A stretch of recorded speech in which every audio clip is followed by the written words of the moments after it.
তিলোত্তম শহর কলকাতা। আমাদের হোটেলের রুমের থেকে উপরের এরিয়াল ভিউ, পুরাতন সংস্কৃতি আর ঐতিহ্যগত সব অবকাঠামো নিয়ে দাঁড়িয়ে আছে তিলোত্তম শহর কলকাতা। হাজার বছরের পুরনো ঐতিহ্যগত এই শহরটি দাঁড়িয়ে আছে তার হাজার বছরের পুরনো সকল স্থাপত্য এবং সংস্কৃতি নিয়ে।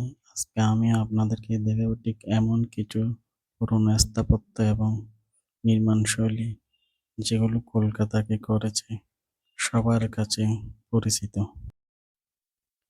ওই দূরে যে ফ্ল্যাশ লাইট গুলো দেখতেছেন এগুলো হচ্ছে ইডেন গার্ডেন স্টেডিয়ামের ফ্ল্যাশ লাইট।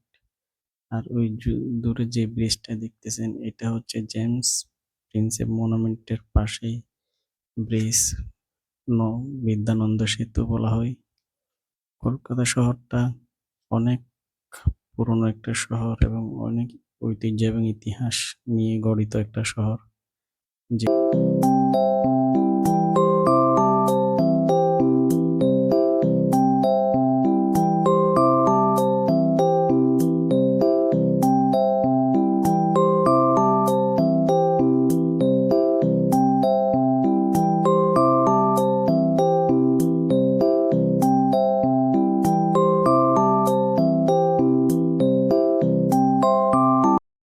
ছোট বড় দালান কোঠার সংমিশ্রণে দেখতে উপর থেকে সুন্দর লাগে কলকাতা শহরটা।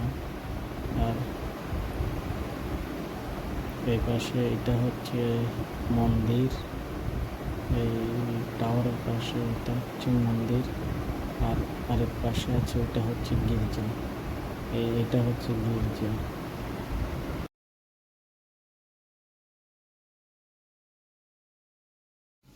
এটা আমাদের রুম, আমরা হোটেলে যে রুমে উঠেছিলাম রুমটা পরিপাটি গোছানো এবং খুব সুন্দর ডিজাইন, বাথরুমও ভালো ইউজেবল এবং ওয়াইফাইও আছে, টিভিও আছে, এসি ওয়ালা রুম এবং দুজনের জন্য পারফেক্ট একটা রুম।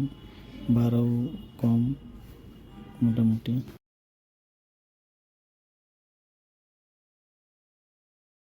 সকালে আমরা নেহার দিয়ে নাস্তা করতেছিলাম, দামও কম, 100 রুপি, এবং রান্নাও খুব অসাধারণ সুস্বাদু।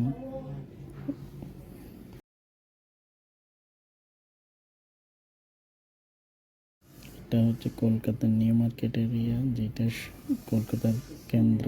এখানে অনেক রকমের বড় বড় ব্র্যান্ড শপ আছে এবং ফুটপাত হকার ব্যবসায়ী। এটা হচ্ছে বাটার শোরুম, এরকম অনেক বড় বড় এখানে শোরুম আছে, ব্র্যান্ড শপ, এবং রাস্তার পাশে আছে হকার ব্যবসায়ী।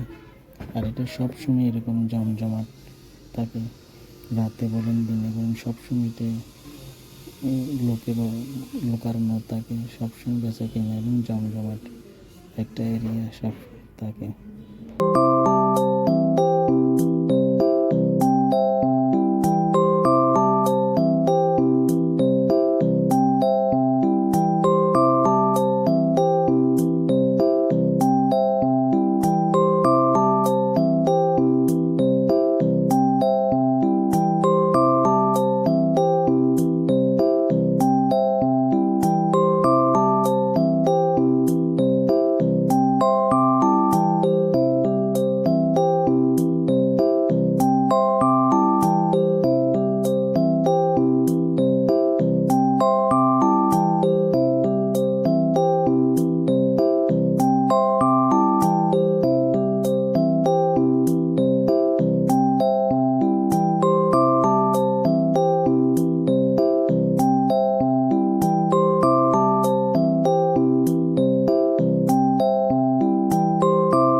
এই পাশে এটা হচ্ছে ইন্দিরা গান্ধী স্ট্যাচু নিয়ে একুশ উদ্যান,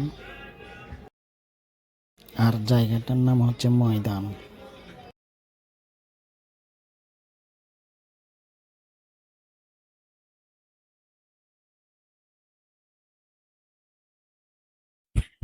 আর এটা হচ্ছে ভিক্টোরিয়া মেমোরিয়াল। আমরা একটা ভিক্টোরিয়া মেমোরিয়াল ফ্রন্টে, যেটা রানী ভিক্টোরিয়ার নামে নামকরণ করা হয়েছে, কলকাতার মধ্যে অবস্থিত। এটা হচ্ছে নাকোদা মসজিদ, যেটা জাকরিয়া স্টেটের মধ্যে হাজার বছরের ঐতিহ্য নিয়ে এখনো দাঁড়িয়ে আছে। জাকরিয়া স্টেটের মধ্যে নাকোদা মসজিদ। মসজিদটা দেখতে অনেক সুন্দর, ভিতরে অনেক সুন্দর। আর এটা হচ্ছে কলকাতার সবচেয়ে বড় আইকনিক প্লেস, যেটাকে বলা হয় হাওড়া ব্রিজ। এখন আমরা হাওড়া ব্রিজের এখানে, যেটা ব্রিটিশ ইতিহাসকে এখনো ধরে আছে। ব্রিটিশের তৈরি হাওড়া ব্রিজ কলকাতার ঐতিহ্য, আইকনিক প্লেস। এটা হচ্ছে আপনার eco park, Kolkata eco park, যেটা নিউ টাউনের এখানে অবস্থিত। এটা ইকো পার্কের গাড়ি পার্কিং এরিয়া গেটে। আর এটা হচ্ছে আপনার জেমস প্রিন্স মনুমেন্ট, যেটা আপনার বিদ্যানন্দ সেতুর নিচে অবস্থিত। জেমস প্রিন্স মনুমেন্ট বলা হয় এটা। এটা কলকাতার একটা দর্শনীয় স্থান। আর এটা হচ্ছে আপনার বিদ্যানন্দ ব্রিজ, যেটা আমরা আপনাকে হোটেল থেকে দেখিয়েছিলাম দূর থেকে। জেমস প্রিন্স মনুমেন্টের পাশ দিয়ে অবস্থিত। মোটামুটি এরিয়াটা দেখতে একটু সুন্দর, কিন্তু অতটা বেশ। আর এটা আমরা যেদিন গেছিলাম এখানে, ওইদিন রাতে এখানে ঈদের মিলাদুন নবী মাহফিল হচ্ছিল। মাহফিলের গেটে ফ্রন্ট সাইড গেটে ঢোকার রাস্তায় আলো সজ্জা করা হয়েছিল, সামনে বাঁধা হয়েছিল স্টেট। এটা হচ্ছে মিলাদুন নবী মাহফিলের স্টেট। ওই দিন ওই রাতে এখানে মিলাদুন নবীর মাহফিল অনুষ্ঠিত হয়। স্টেট খুব সুন্দর করে সাজানো হয়েছিল এবং পুজোর পয়েন্টও খুব সুন্দর লাগছিল আমাদের।